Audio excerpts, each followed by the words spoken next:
제가 요즘 날마다 구하는 기도의 제목이 있습니다. 하나님, 기적이 필요합니다. 기적을 좀 베풀어 주십시오. 하나님, 살아계시는 표적을 좀 보여주십시오. 그런 기도의 제목들입니다. 왜 제가 요즘 이렇게 기도하고 있는지 성도 여러분들 아마 금방 추측하실 수가 있을 것입니다. 한편으로는 코로나19의 상황 때문에, 또 다른 한편으로는 계속되고 있는 너무도 무서운 폭염 때문에 성도님들이 너무 힘든 하루하루를 살아가시고 계신다는 사실을 잘 알고 있기 때문에 그렇습니다. 그래서 한편으로는 하나님, 이 코로나 두려움을 인간의 능력으로는 이겨낼 수 없으니 하나님의 능력으로 이 코로나를 이기고 극복할 수 있는 기적의 은혜를 베풀어 주십시오. 그렇게 기도하고, 또 다른 한편으로는 하나님, 이 코로나뿐만 아니라 폭염이 우리 성도님들을 너무도 힘들게 만들고 있는데, 이 폭염 그 위험으로부터 우리 성도님들을 아무 이상 없이 건강하게 지켜주시는 그런 기적, 그런 은혜를 베풀어 주십시오. 그렇게 기도합니다. 그런데 다른 한편으로 제 마음속에는 항상 하나님께서, 저도 그렇게 기도하고 있고 아마 성도님들도 그렇게 기도하고 계실 터인데, 우리의 기도를 당장 들어주시지 않는다고 해도 너무 힘들어하지 말고 혹여라도 시험에 빠지는 일이 없도록 하자, 이러한 마음으로 기도하고 있습니다.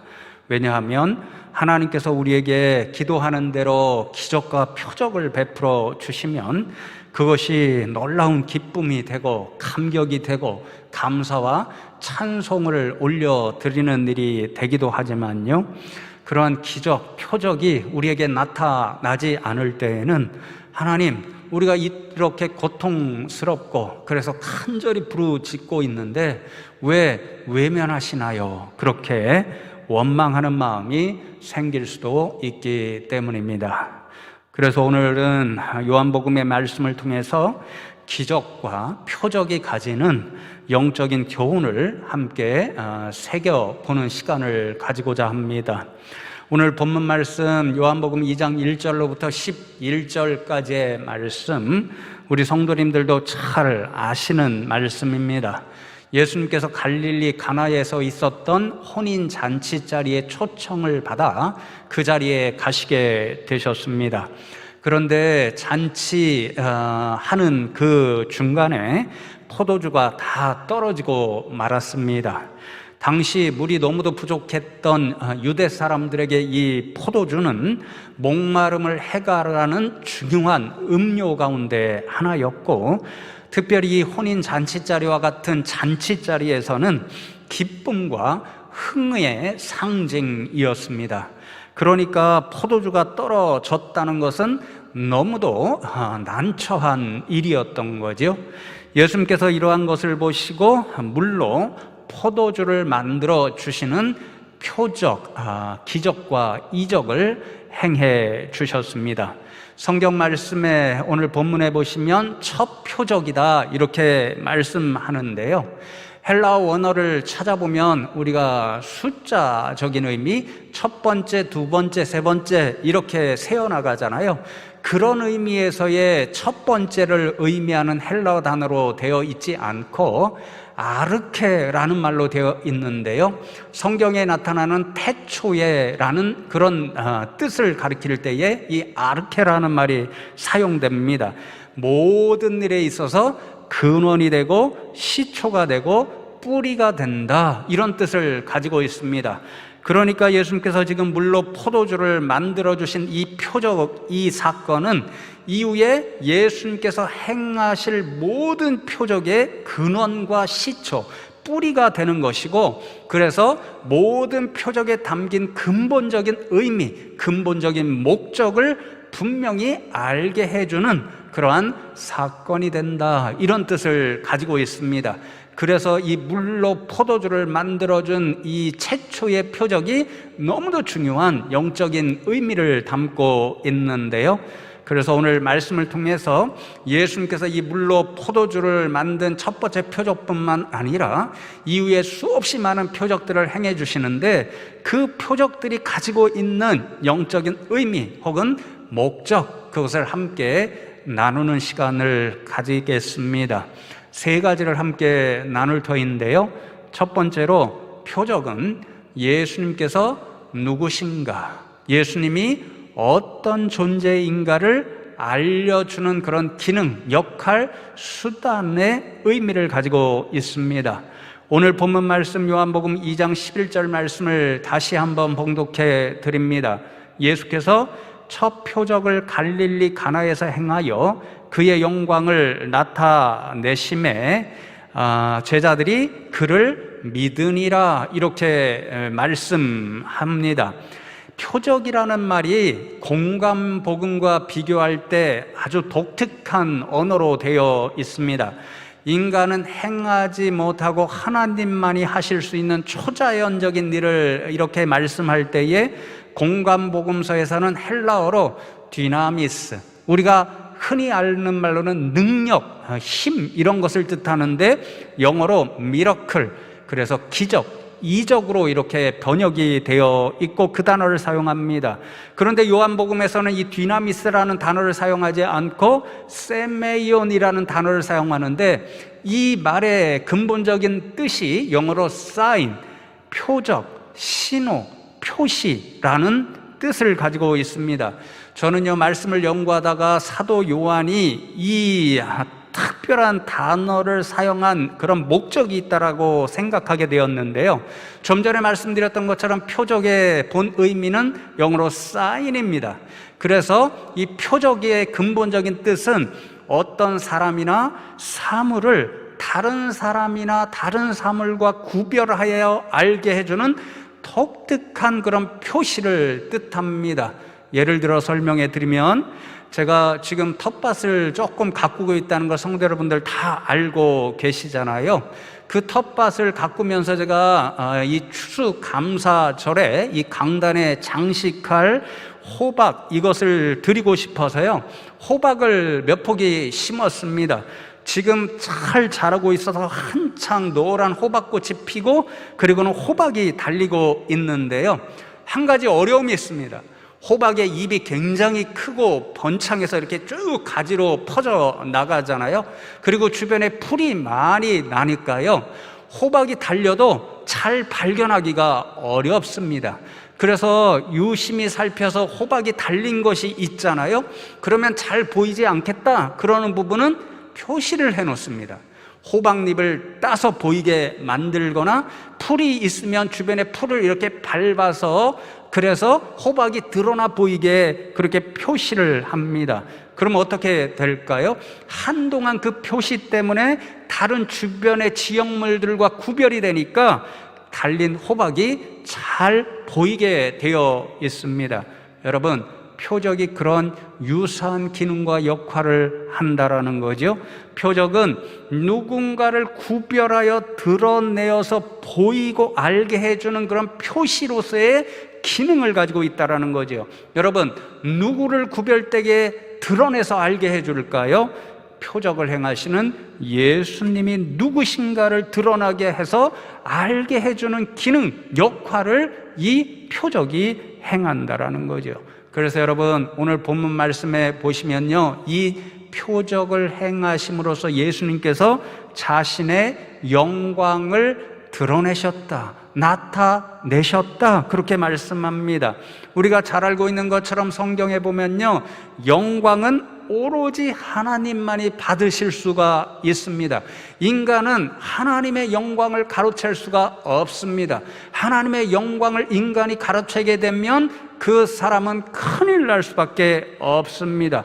오로지 하나님만이 우리 인생들이 드리는 영광을 받을 수밖에 없는데요, 그러니까 예수님께서 표적을 행하심으로써 자신의 영광을 드러내셨다는 것은 자신이 곧 하나님의 아들, 성자 하나님이 되셔서 영광을 받으실 만한 존재가 되신다는 것을 사람들에게 알려주셨다는 것을 뜻하는 말입니다. 그래서 여러분, 이미 우리가 함께 읽었던 요한복음 1장 14절 말씀해 보시면 말씀이 육신이 되어 우리 가운데 거하심에 우리가 그의 영광을 보니 아버지의 독생자의 영광이요 은혜와 진리가 충만하더라, 그렇게 말씀합니다. 육신을 입고 이 땅에 오신 예수님의 영광을 보니 우리는 그 가운데서 아버지 독생자의 영광, 하나님의 독생자, 하나님의 아들이시고 성자 하나님의 영광을 볼 수 있다, 그 말씀이죠.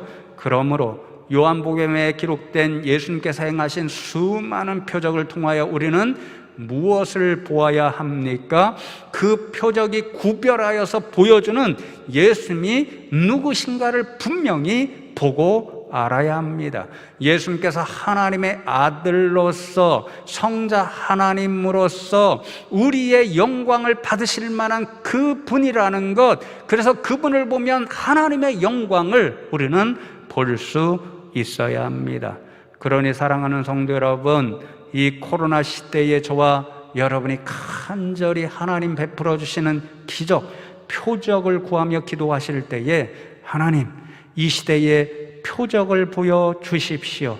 그러함으로 우리가 다시 한번 이 어려운 때에 하나님이 누구신가를 분명히 볼 수 있게 해주시고 하나님의 영광을 볼 수 있게 해 주십시오. 그렇게 기도할 수 있는 저와 여러분 되면 좋겠습니다. 여러분, 두 번째로 표적은 믿음으로 인도하는 수단이 됩니다. 제가 의도적으로 수단이라는 말을 계속해서 사용하고 있는데요, 우리는 기적과 표적을 참 간절히 소망하고 있습니다. 그러나 그 표적 혹은 기적이 우리 신앙의 제일 관심 대상이 되어서는 안 된다는 말씀, 그것을 기억하라고 계속 수단이라는 말을 의도적으로 사용하고 있습니다. 왜냐하면 표적은 우리 믿음의 목적이나 대상이 될 수 없고 우리의 믿음을 인도하는, 우리의 믿음을 굳건하게 만드는 그런 수단에 지나지 않기 때문입니다. 누구를 믿는 믿음으로 인도하는 수단이 될까요? 표적을 행하시는 예수님을 믿는 믿음으로 인도하여 줍니다. 그래서 여러분, 오늘 본문 말씀 보시면요, 예수님께서 물로 포도주를 만드시는 첫 표적을 행하시는 것을 보고 제자들이 그를, 예수님을 믿으니라, 그렇게 말씀합니다. 여기서 믿었다는 말씀은 예수님이 누구신가를 알고 깨닫고 믿었다는 그 말씀과 동시에 그 믿고 신뢰하는 것이 더 굳건해졌다, 이런 뜻을 가지고 있습니다. 물로 포도주를 만드신 이 첫 표적으로부터 시작해서 이후에 행하시는 모든 표적의 근본 목적 하나가 바로 이것이었습니다. 사람들이 예수님께서 행하시는 표적을 통해서 예수님이 누구신가, 하나님의 아들이 되시고 메시아 그리스도가 되신다는 그 사실을 분명히 보고 깨달아서 믿고 구원을 얻도록 하는 것, 이 한 가지 목적이 예수님께서 행하신 모든 표적들이 가진 근본적인 목적이었다라는 거죠. 사랑하는 성도 여러분, 그렇습니다.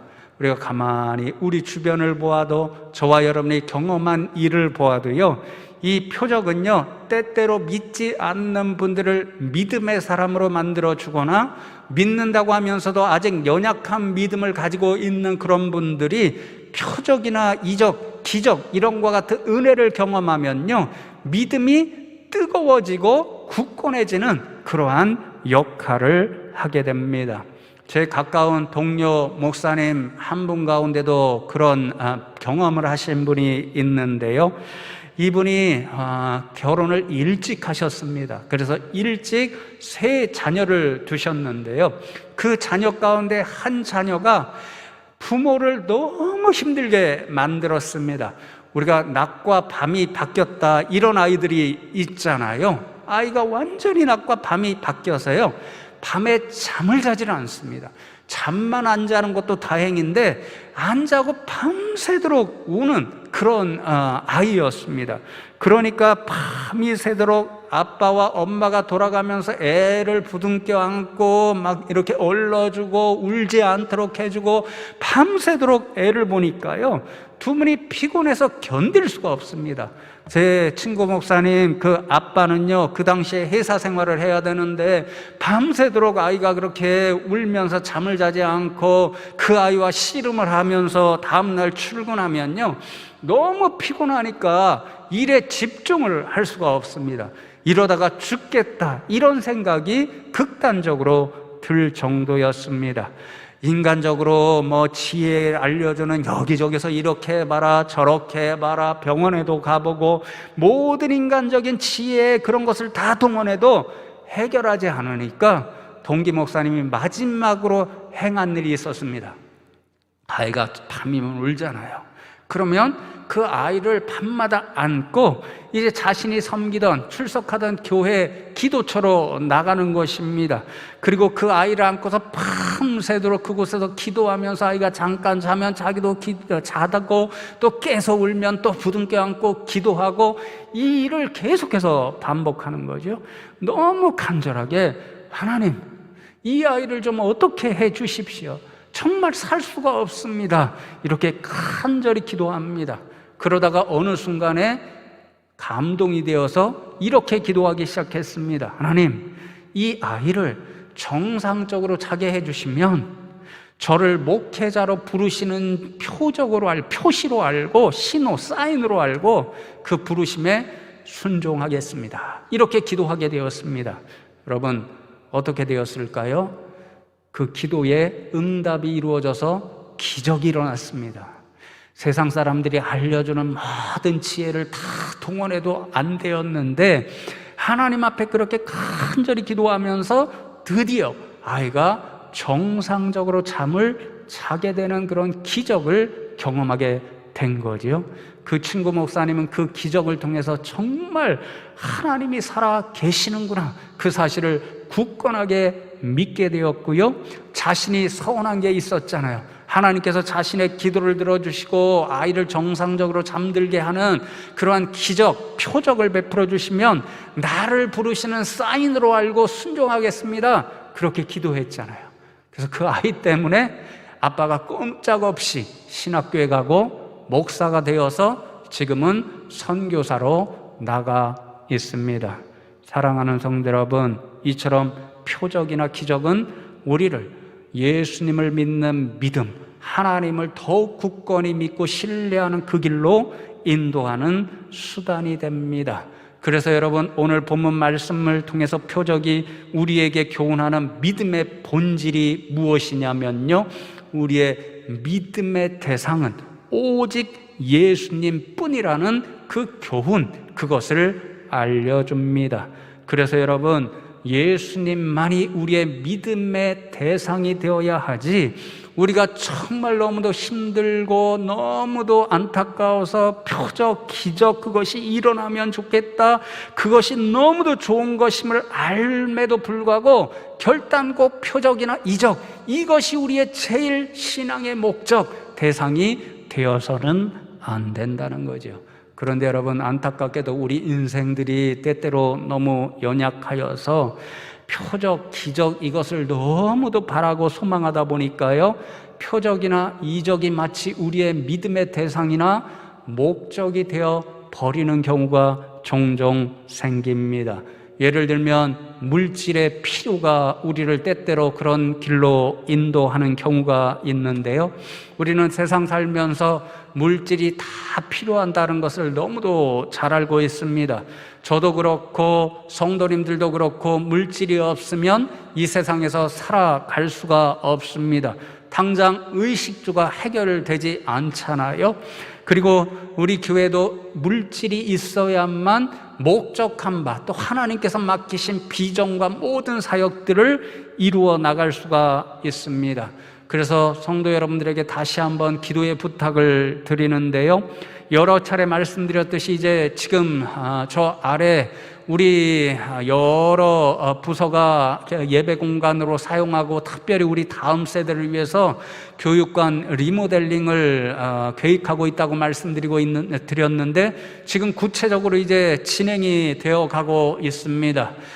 저 아래 교육관이 이제 학원 법인 소속의 건물이기 때문에 학원 관계자들과 이제 실무체를 구성해서요, 실무자 협의체를 구성해서 지금 논의를 진행하고 있고, 그리고 업자들로부터 이제 견적을 받고 있는 과정 중에 있습니다. 최종 계획이 마련되면 이제 제적회를 열어서 성도 여러분들에게 다 알려드리고 협조를 구하게 될 것인데요. 그래서 계속 기도해 주시면 좋겠습니다. 여러분, 이 리모델링을 해 나가는 일도 물질이 필요합니다. 우리가 아무리 좋은 뜻을 가지고 좋은 그러한 계획을 가지고 그 일을 이루어 나가려고 할지라도 그것에 필요한 물질이 없으면 그 뜻을 이루어 갈 수가 없습니다. 처음에 계획했던 것보다 일이 늘어나잖아요. 그러니까 물질도 처음에 계획했던 것보다 더 많이 필요로 할 수 있습니다. 그래서 제가 하나님 앞에 교육관 리모델링을 생각할 때마다 하나님, 이것을 할 수 있는 물질의 은혜를, 그 기적을 우리에게 주십시오. 그렇게 기도하면서 또 덧붙여서 우리 교회에 주신 비전들이 있잖아요. 하나님, 이 어려운 때에 그 비전들을 더 충성스럽게 감당할 수 있도록, 세상은 다 교회 부흥이 쉽지 않다 그렇게 말하고 있는 이때에 하나님이 기적과 표적을 행해 주셔야 우리 교회가 부흥의 기적을 이룰 수 있고, 그리고 물질을 통하여서 하나님의 비전들을 이루어 나갈 수 있으니 그런 기적과 또한 표적을 보여주십시오. 이렇게 기도합니다. 그러나 사랑하는 성도 여러분, 이렇게 물질이 아무리 필요한 일일지라도 우리는 그 물질을 우리의 믿음의 대상으로 삼아서는 안 됩니다. 믿음의 최종 목적이 우리가 아무리 좋아한다고 할지라도 물질, 만몬이 될 수가 없다라는 거죠. 그렇게 되면 우리는 예수님이 아니라, 하나님이 아니라 만몬을 숭배하는 우상 숭배자가 되어버리고 맙니다. 그러니 사랑하는 성도 여러분, 하나님께서 이 어려운 시대에 기적을 베풀어 주시면 얼마나 좋은 일인지 모릅니다. 얼마나 감격스러운 일인지 모릅니다. 이렇게 어렵고 힘든 때니까 더욱더 하나님의 은혜와 기적, 표적을 사모하면서 기도할 수 있습니다. 그러나 분명히 기억할 것은 우리가 아무리 좋다고 여겨서 간구한다고 할지라도 표적이나 기적은 우리의 믿음의 목적이나 대상이 될 수가 없습니다. 오직 표적과 기적은 우리를 예수님을 믿는 믿음, 하나님을 향한 신뢰로 이끌어가는 수단에 지나지 않는다는 것, 이 사실을 기억하시고 하나님 앞에 기도할 때, 하나님, 이 코로나 시대에 저희에게 기적과 표적을 보여주시되 그것을 통해서 더욱 굳건한 믿음의 사람이 될 수 있게 해 주십시오. 이렇게 기도할 수 있는 저와 여러분 되기를 바랍니다. 여러분, 마지막 세 번째로 이미 이제 제가 말씀드렸는데요. 표적은 믿음으로 우리를 안내해 주기도 하지만 역으로 믿음의 시험거리가 될 수도 있다는 사실을 기억해야 합니다.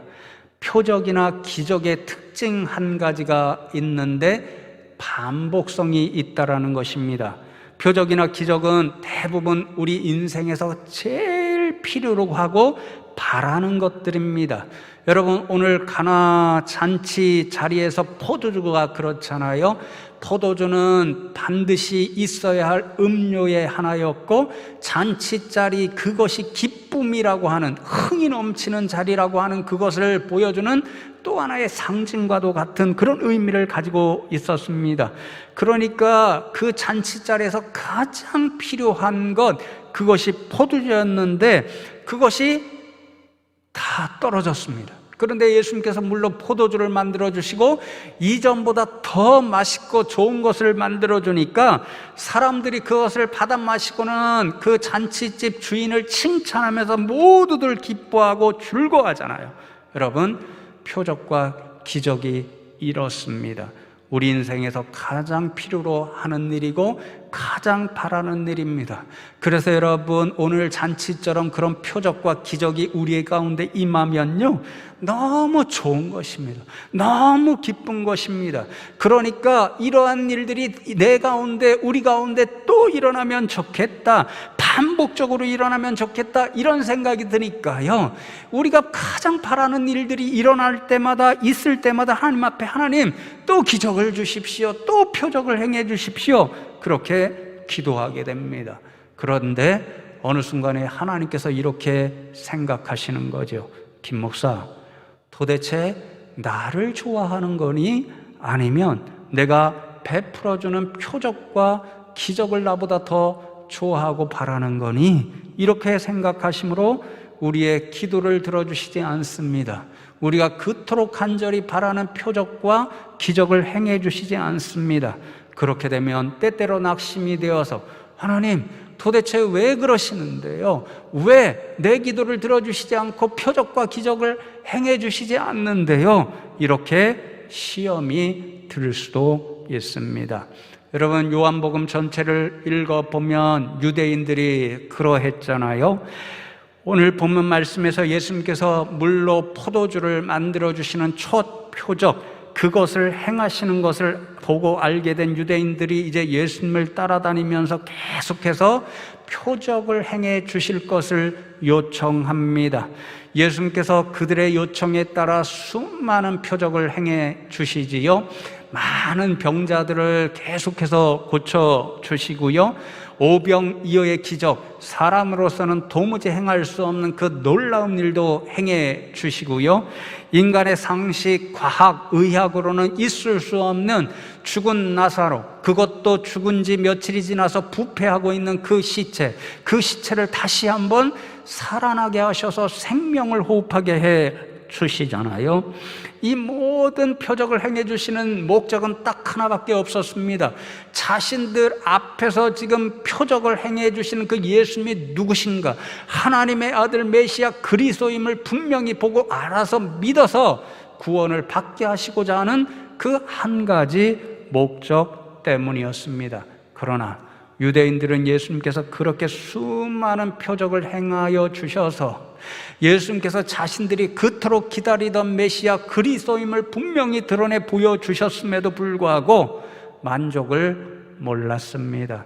수없이 표적을 행하여 주셨음에도 예수님, 우리가 당신을 믿을 수 있는 표적을 행해 주십시오, 또 행해 주십시오, 또 행해 주십시오, 그렇게 요구하기를 그치하지 않았습니다. 그리고 마침내 유대인들이 가장 원하던 표적을 예수님께서 행해 주실 것을 가장 바라고 또 소망하고 요청했지요. 당시에 유대인들을 가장 힘들고 괴롭게 만드는 그 일이 로마 사람들의 박해, 로마 사람들의 지배였는데요, 예수님께서 그 로마 사람들이 행할 수 없는 놀라운 그런 일을 행하시는 표적을 통해서 물리쳐 주시고 자신들을 해방시켜 주시기를 간절히 바라고 요구했습니다. 그러나 예수님께서는 유대인들의 요구와는 전혀 다르게 무능력하게 보이는 십자가를 지는 길을 택하셨습니다. 그러자 유대인들이 열광하며 따르던 그 예수님으로부터 일순간에 돌아서서 오히려 예수님을 향하여 손가락질하고 침을 뱉고 모욕하고 결국에는 십자가에 못 박아 버리고 말았습니다. 왜 그럴 수밖에 없었을까요? 그들은 예수님 자신이 아니라 예수님이 누구신가, 어떤 분이신가, 하나님의 아들 메시아 그리스도라는 그 예수님 자신, 예수님 존재에 관심이 있었던 것이 아니라 예수님께서 자신들이 원하시는 그 일, 자신들이 그렇게 바라는 그 일, 표적, 자신들의 소망을 이루는 그것에만 관심이 있었기 때문이었습니다. 그렇기 때문에 사랑하는 성도 여러분, 우리는 유대인들처럼 이렇게 표적과 기적만 바라보다가는 시험에 들 수 있다는 것을 늘 경각심을 가지고 기억해야 합니다. 그래서 우리는 유대인처럼 표적만 바라고 자신들이 원하는 일을 행해 주시는 그러한 것에만 마음이 꽂혀 있는 것이 아니라 오로지 예수님을 바라보는 사람들이 되어야 합니다. 표적과 기적을 우리의 믿음의 대상 목적으로 삼는 것이 아니라 예수님을 온전히 믿는 믿음, 그것을 우리의 모든 목적이요 최종 도달해야 할 종착지로 알고 살아가야 하는 거지요. 그러니 사랑하는 성도 여러분, 이 코로나와 폭염 때에 더더욱 하나님께 매달려서 이 모든 힘겨움을 이길 수 있는 은혜와 기적을 베풀어 주십시오. 표적을 보여주십시오. 그렇게 간절히 기도하시면서, 그러나 우리의 눈과 관심은 우리가 그토록 바라고 원하고 기도하는 표적이나 기적이 아니라 하나님 자신에게로, 그리고 예수 그리스도께로 향할 수 있는 저와 여러분 되기를 원합니다. 그래서 이 어려운 시대지만 더욱더 예수님을 굳건히 믿을 수 있는 믿음의 사람들 되기를 바랍니다. 그런 믿음으로 하나님이 베풀어 주실 기적과 표적을 소망하고 기도하면서 더 굳건한 믿음으로 이 어려운 시대를 이겨나가고 헤쳐나갈 수 있는 성도님들 다 되시기를 주님의 이름으로 축복합니다.